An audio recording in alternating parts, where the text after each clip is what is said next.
ಯಥಾ ಯಥಾ ಹಿ ಪುರುಷಃ ಕಲ್ಯಾಣೇ ಕುರುತೆ ಮನಃ ತಥಾ ತಥಾಸ್ಯ ಸರ್ವಾರ್ಥಃ ಸಿದ್ಧ್ಯಂತೆ ನಾತ್ರ ಸಂಶಯಃ.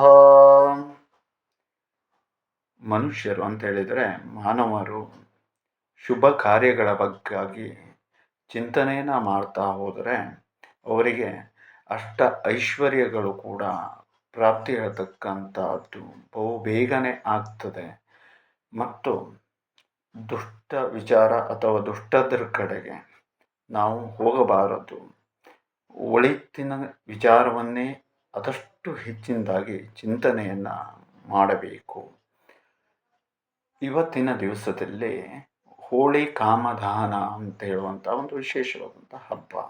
ಈ ಹಬ್ಬ ಯಾಕೆ ಉದ್ಭವ ಆಯಿತು ಅಂತ ಕೇಳಿದರೆ, ಹೋಳಿ ಕಾಮಣ್ಣನನ್ನು ದಹಿಸುವಂಥದ್ದು, ಅಂದರೆ ಕೆಟ್ಟದನ್ನು ದಹಿಸಿ ಒಳ್ಳೆಯದನ್ನು ನಾವು ಪಡೆಯುವಂಥದ್ದು.